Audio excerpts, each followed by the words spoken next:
여러분 반갑습니다. 말씀에 빛 성경 강의 시간입니다.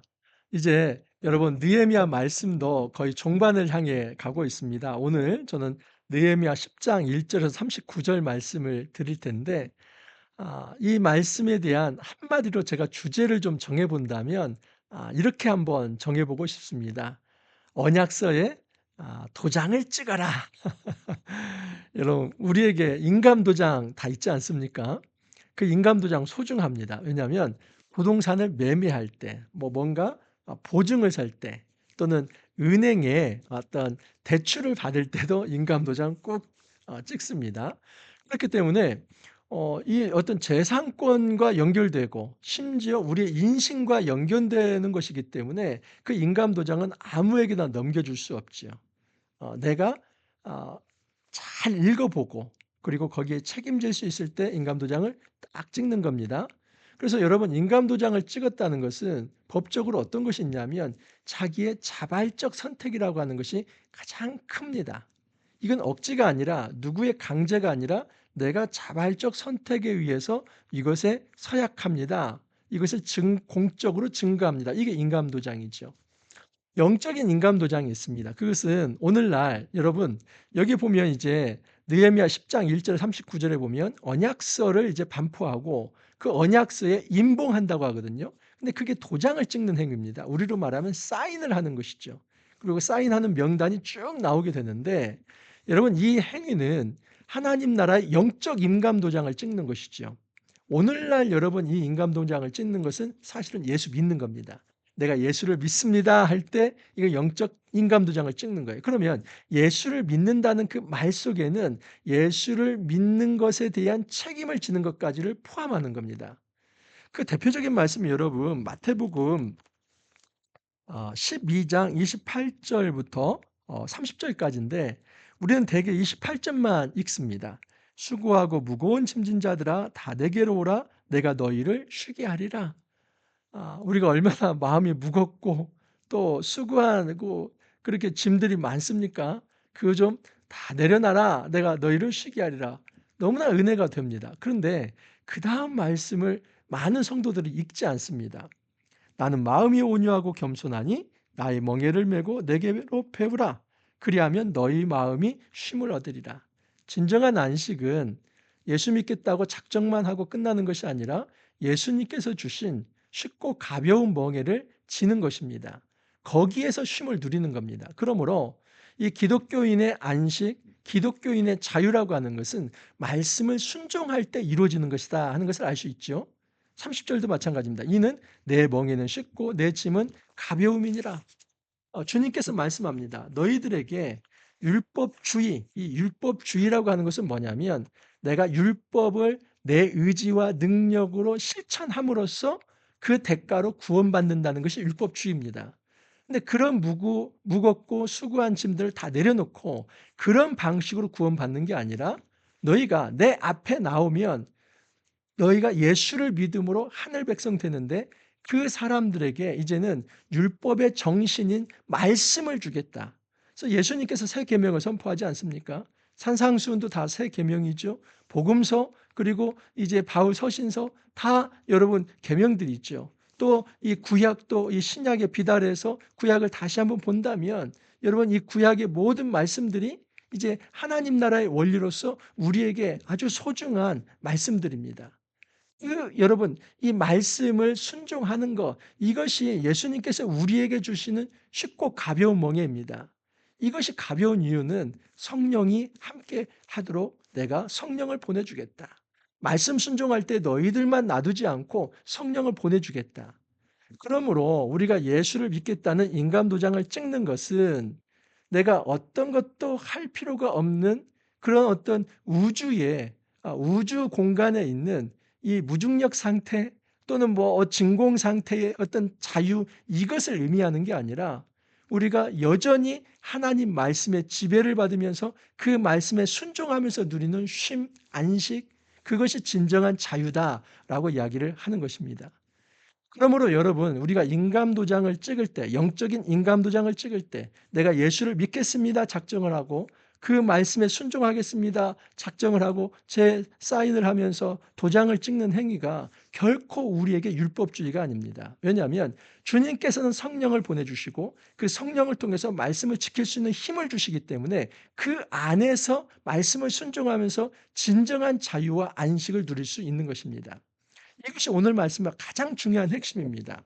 자, 오늘 말씀 한번 10장 1절 이하를 보면 그 임봉한 자는 하가랴의 아들 총독 느헤미야와 해서 쭉 시드기야, 스라야 해서 쭉 나옵니다. 근데 여기 보면 느헤미야와 이제 시드기야는 페르시아에서 파견된 관료라고 볼 수 있습니다. 그런데 스라야부터 해가지고 이 스마야까지 이 21명이나 되는 이 제사장들의 이름이 쭉 나옵니다. 자, 그다음에 이제 9절 이하를 보면 또 레위 사람 곧 아사냐의 아들 예수와 쭉 해가지고 브니누까지 이렇게 나옵니다. 여기는 이제 레위 사람 17명이 이제 대표 명단에 들어갑니다. 또 14절을 보면 백성의 우두머리들 곧 바로스, 바암모아 뭐 쭉 해가지고 바나 이렇게 합니다. 여기는 백성의 우두머리 이 족장들의 명단이 나오는데 44명입니다. 그래서 이제 페르시아 관료 2명 이제 이 느헤미야와 시드기야 그리고 이제 21명의 제사장 그리고 17명의 레위 사람 그리고 44명의 백성의 우두머리들이 이 사인을 하는 겁니다. 그러므로 여러분 지금 이 사람들이 단지 개인적 사인이 아니라 자기의 지파 또 조직 단체를 대표해서 사인하는 것이기 때문에 이것은 이스라엘 전체가 하나님 앞에서 내가 이제는 하나님 말씀 앞에 순종하며 거룩한 백성으로 살겠습니다. 이스라엘 백성의 정체성, 언약 백성의 정체성을 가지고 살아가겠습니다. 그 사인을 하는 겁니다. 이 언약서에 지금 도장을 찍습니다. 그 임봉한 자, 이것은 도장을 찍은 사람. 그 이제 하나님 앞에서 서약을 맹세한 사람, 그 명단을 이렇게 기록을 한 겁니다. 목사님, 이게 왜 중요합니까? 중요합니다. 여러분, 약속에서 모든 일들은 시작이 되는 겁니다. 하나님께서는 아브라함과 약속을 하지요. 그게 아브라함 언약입니다. 하지만 이것은 아브라함 개인과의 언약이 아니라 아브라함과 너의 후손과 그러니까 오고 오는 모든 후손은 여러분 공동체죠. 그래서 아브라함 언약의 핵심은 하나님 한 분과 1대1의 사람, 아브라함과 1대1의 언약이 아니라 사실은 하나님과 공동체의 언약입니다. 아브라함은 먼저 앞장서서 대표가 됐을 뿐이지요. 그러므로 오늘도 여러분 우리가 계시의 종교라고 하는 것은 반드시 언약 작업이 필요합니다. 이것은 여러분 필수 불가결합니다. 내 이름을 쓰고 이 사인하는 행위는 필수 불가결한 거예요. 내가 예수를 믿습니다. 신앙 고백하는 것이 없이 하나님 자녀가 될 수 없다는 사실입니다. 내가 예수를 믿고 하나님 자녀 되겠습니다. 그 신앙 고백이 마치 이 인감 도장을 찍는 사인과 같은 행위이죠. 우리가 하나님 말씀대로 살아가겠습니다. 성령의 지배를 받고 살아가겠습니다. 그 인감 도장, 우리 영적인 인감 도장을 찍을 필요가 있습니다. 자, 그 서약한 사람들을 이제 정리해서 다시 한번 얘기합니다. 28절 이하를 보면 그 남은 백성. 여러분 여기는 지금 1절에서 27절까지 그 남은 백성, 그 나머지 백성 그걸까요? 아닙니다. 그게 아니고 여기 남은 백성은 남은 자를 얘기해요. 남은 자 사상 기억하시죠? 이 남은 자 사상은 구원 사상입니다. 자, 제가 여러분 이 남은 자를 누누이 말씀을 드렸지만 이 바벨론 포로로 끌려간 사람이 남은 자라고 그랬어요? 아니면 그 예루살렘에 그냥 버티면서 그 하나님이 내리는 멸망까지도 자기 두 손으로 막아보려 하고 이제 끝까지 버티려고 했던 사람이라고 그랬어요? 바벨론 포로로 끌려갔던 사람들이에요. 그러니까 예레미야를 통해서 주신 이 바벨론 패망의 메시지를 듣고 그러면 이제는 우리가 그 하나님의 징계를 달게 받겠습니다 하고 바벨론 포로가 되었으나 70년 포로가 끝나고 돌아온 사람들, 포로 귀환민들을 여러분 남은 백성이라고 얘기를 하는 겁니다. 그래서 여기 지금 남은 백성, 이것은 남은 자 사상에서 포로 귀환민들, 이 바벨론 포로에서 돌아온 사람들, 그 사람들을 얘기합니다. 또한 제사장들, 레위 사람들, 문지기들, 노래하는 자들, 느디님 사람, 느디님 사람은 성전에서 봉사하는 사람들이죠. 이방 사람과 절교하고 하나님의 율법을 준행하는 모든 자. 그러니까 지금 이것을 뭉뚱그려서 이제는 이 사람들이 각각의 어떤 직분들 심지어 백성까지 다 얘기하는데 그 사람들은 이방 사람과 절교하고 일방 사람과 정교했다는 것은 어떤 분리주의적으로 어떤 선택받은 백성으로서 선민 사상을 가지고 이방 사람들을 무시하고 산다. 이것이 핵심이 아니라 이방의 혼합주의의 신관을 받아들이지 않고 여호와의 신앙을 가지고 살아가는 사람들. 그래서 그 여호와의 신앙을 가지고 율법을 지키기로 맹세한 사람들, 이걸 의미하는 겁니다. 그리고 그들의 아내와 그들의 자녀들 곧 지식과 총명이 있는 자들은 다 그들의 형제 귀족들을 따라 저주로 맹세를 했다. 여러분 이 저주로 맹세했다는 표현 이상하죠. 아니 맹세를 하면 했지 무슨 저주로 맹세한다? 이것은 뭐냐면 하나님 앞에서 맹세했다 이 말입니다. 자 여기에 대한 말씀이 민수기 5장 16절에서 21절에 있는데 제가 좀 잠깐 한번 좀 소개를 해 드립니다. 민수기 5장 16절에서 21절에 있는데 이제 고대에 이제 이건 저기 민수기 법인데 어떤 여인이 이스라엘 사회에서 어떤 여인이 간음을 했다는 어떤 그런 어떤 심증이 있습니다. 남편 입장에서. 이 여인이 외도를 했다. 다른 남자와 이제 관계를 맺었다 하는 그런 어떤 외도에 대한 심증이 있습니다. 그런데 지금 어떤 증거가 없는 상황이에요. 여러분 오늘날은 뭐 CCTV도 있고 카메라도 있고 녹음기도 있고 증거를 채집할 수 있는 게 많지만 고대에는 그게 없어요. 그렇기 때문에 고대에서 증거가 될 만한 것은 그것을 목격한 두세 사람 또는 여러분 맹세입니다. 근데 이때 맹세의 물이라고 하는 게 있는데 토기에 거룩한 물을 담고 성막 바닥에 티끌을 취하여 물에 넣고 그래서 토기에 어떤 거룩한 물을 담아 놓고 거기에 이제 어떤 흙바닥에 이 흙을 이제 거기에 넣습니다. 그래서 그것을 이제 마시게 하는 거죠.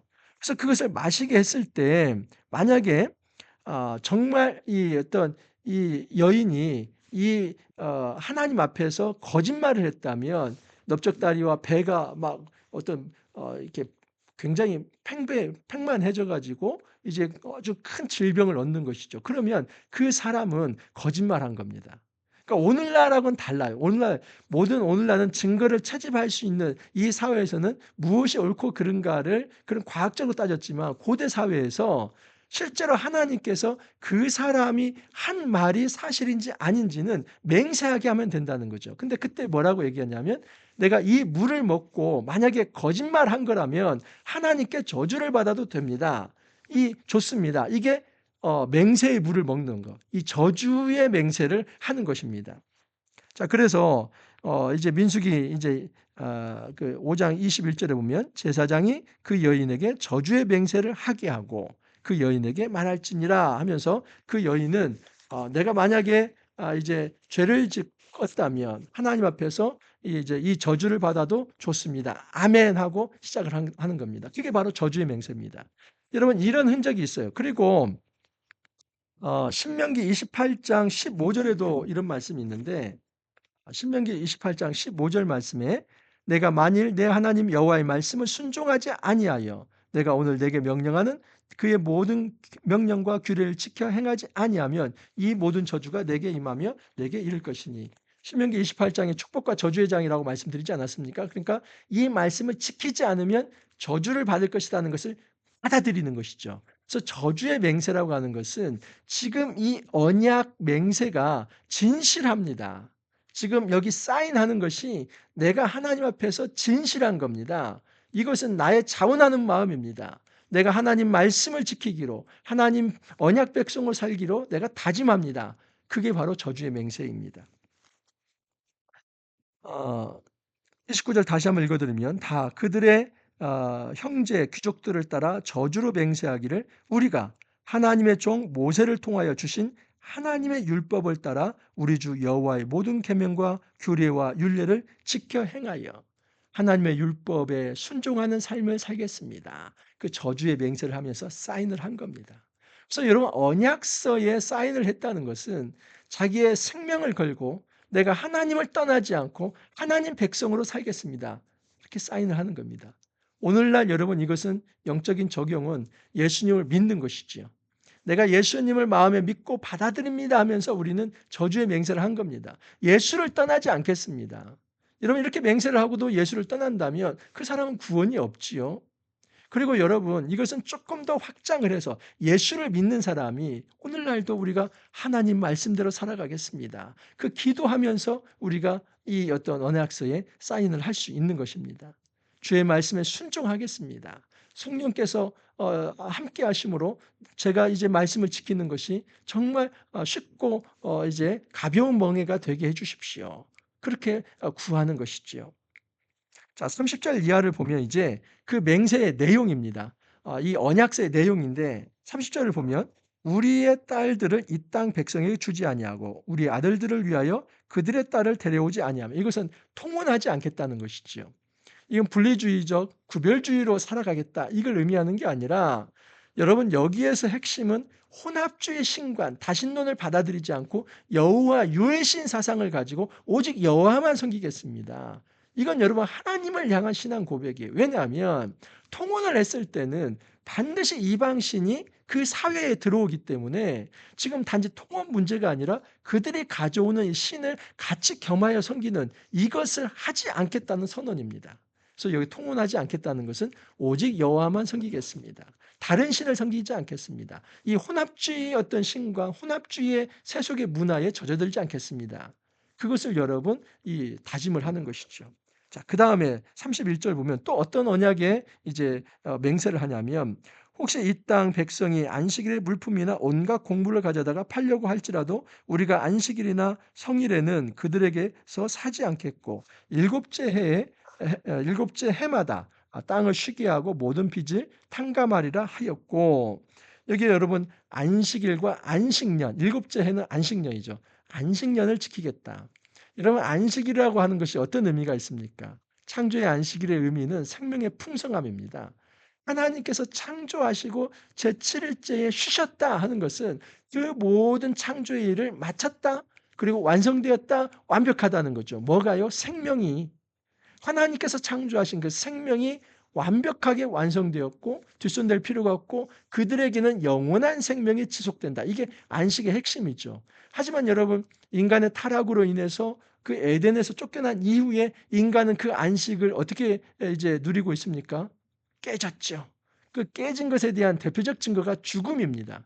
죽음은 결핍과 그리고 어떤 모자람이 있지요. 이 생명의 모자람, 건강의 모자람, 물질의 모자람, 관계의 모자람 이 모든 게 상처와 아픔이 있는데 그 이제 정말 안식이 깨어진 사회에 하나님께서 오셔서 안식일을 제정한 이유는 창조의 안식일을 바라보면서 너희들이 하나님을 제대로 섬길 때 이제는 안식의 땅, 그 약속의 땅에서 영원한 평안과 안식을 누리게 할 것이다. 그래서 가나안 땅에서의 안식은 이제는 이스라엘 백성이 죽어서도 하나님 편에서 하나님 안에서 영원한 쉼을 누리는 것을 이제 이야기하는 것입니다.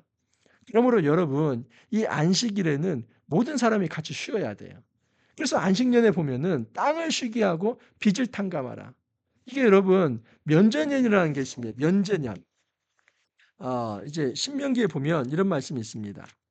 신명기 15장 1절을 보면 매 7년 끝에는 면제하라. 면제의 규례는 이러하니라. 그의 이웃에게 구워준 모든 채주는 그것을 면제하고 그의 이웃에게나 그의 형제에게 독촉하지 말지니 이는 여호와를 위하여 면제를 선포하였습니다. 그래서 뭔가를 구워준 게 있다면 제 7년째가 되면 다 그거 탕감해 주라는 것이죠.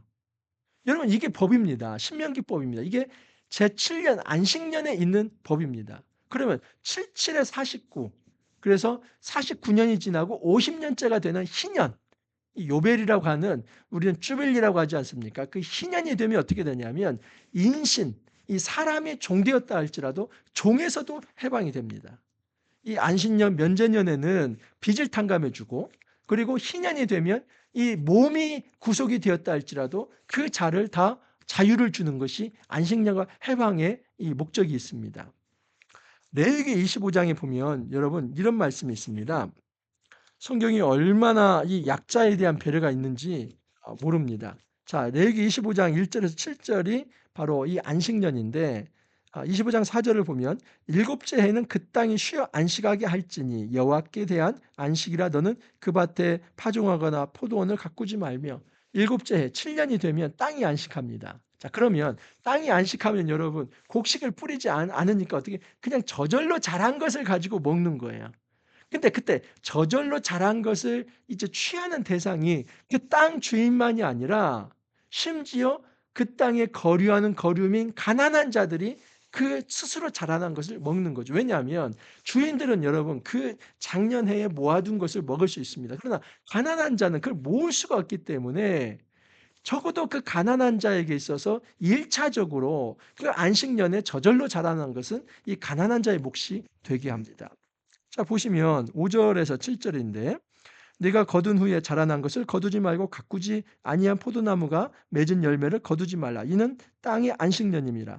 안식년의 소출은 너희가 먹을 것이니 너와 내 남종과 내 여종과 내 품꾼과 너와 함께 거류하는 자들과 내 가축과 내 땅에 있는 들짐승들이 다 그 소출로 먹을 것을 삼을지니라."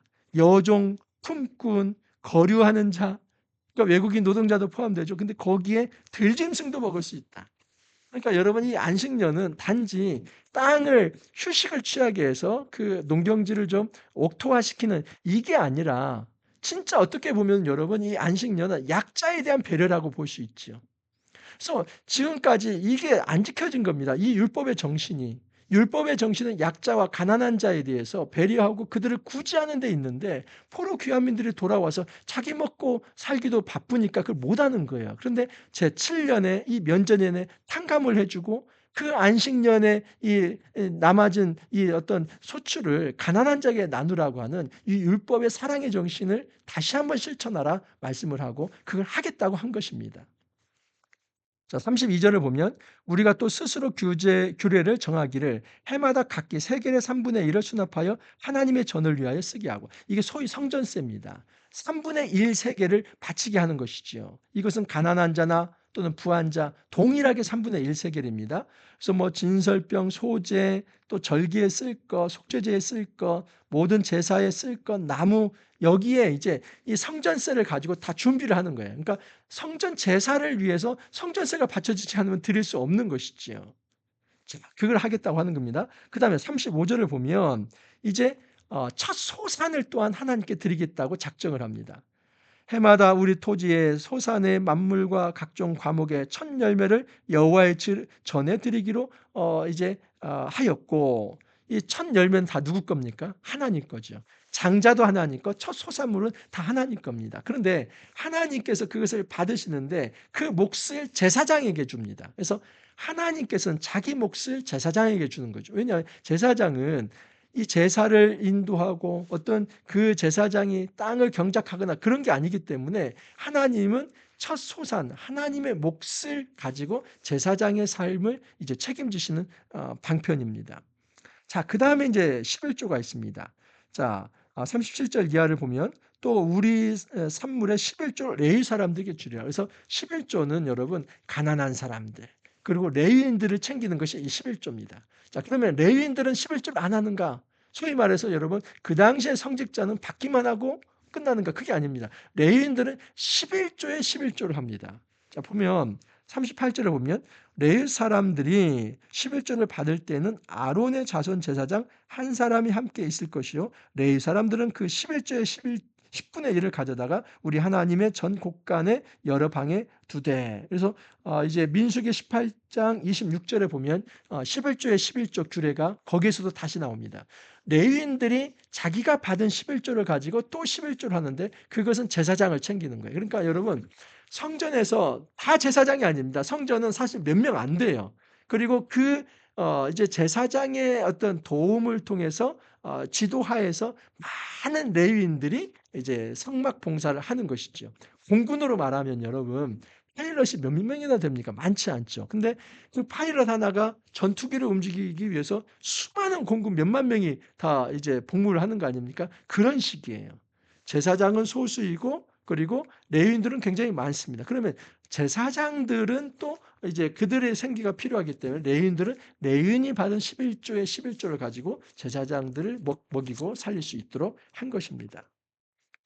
자, 39절 이하를 보면 곧 이스라엘 자손과 레위 자손이 거제로 드린 곡식과 새 포도주와 기름을 가져다가 성소에 그릇들을 두는 골방 곧 섬기는 제사장들과 문지기들과 노래하는 자들이 있는 골방에 둘 것이라. 그리하여 우리가 우리 하나님의 전을 버려두지 아니하리라. 여러분, 이들의 헌물을 통해서 성전의 기능이 살아난다 하는 것을 알 수 있죠. 여러분, 지금 느헤미야 10장 1절에 39절은 이런 언약서를 낭독하고 이런 내용을 지키겠습니다 하고 사인을 하는 겁니다. 율법에 사인을 하는 거예요. 이것이 중요한 이유는 신앙의 시작이기 때문입니다.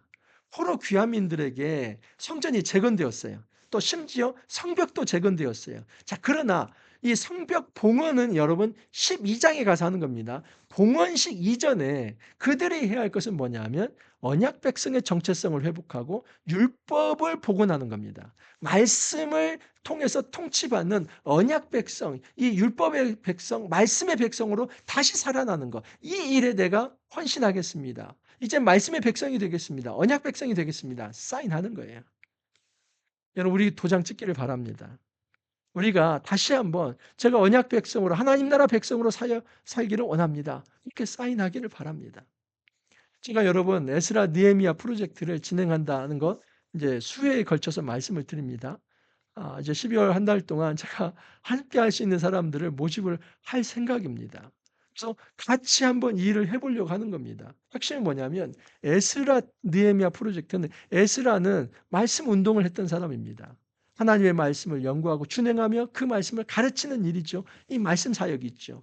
느헤미야는 성벽 재건이지요. 공동체 재건을 의미합니다. 그래서 말씀을 통해서 이 공동체, 가정과 이 우리의 교회가 어떻게 변화되는가를 한번 보자. 하나님께서 어떤 은혜를 주시고 어떤 축복을 주시는지를 우리가 목도하면서 그걸 나누자. 이게 에스라 느헤미야 프로젝트입니다. 다행히 내년에 이제 창세기가 시작되기 때문에 일단 1차는 2031년까지 한번 해보자는 것이고, 뭐 그러면 목사님 2년 차에 끼어드는 사람 어떻게 되는 거 하면 됩니다. 그리고 그 다음에 한 1년만 더 하면 6년이 되는 겁니다. 그러니까 이제 뭐 2년 차에 시작하면 그 다음에 한 번만 더 하면 되고 3년 차에 되면 그 다음에 2년을 더 하면 되고 이런 식으로 하면 됩니다. 다만 이제 먼저 할 사람들을 좀 함께 의기투합을 하고 또 이런 어떤 공동체가 이 어떤 말씀의 어떤 이 공동체가 형성이 되면 여러분 우리가 그 제도에 한번 또 발을 디디면 그 여러분 속에서 말씀을 읽으려고 노력하고 또 말씀을 순종하려고 노력하고 그러지 않습니까? 근데 그런 삶 속에서 분명히 하나님께서 축복하신다는 것을 믿습니다. 공동체의 가정에 최소한 이 6년 정도 성경 66권을 하나님 앞에서 이제 말씀 묵상할 때 하나님이 어떤 복을 주시는지 한번 그걸 헤아려 보자는 것이죠. 이것이 에스라 느헤미야 프로젝트의 핵심입니다. 여기도 여러분 사인을 하는 것이죠. 제가 뭐 사인한 것을 받으려고 하는 것은 아닙니다. 그럴 필요는 없습니다. 그냥 제가 개인적으로 하나님 앞에 사인을 하면 되는 겁니다.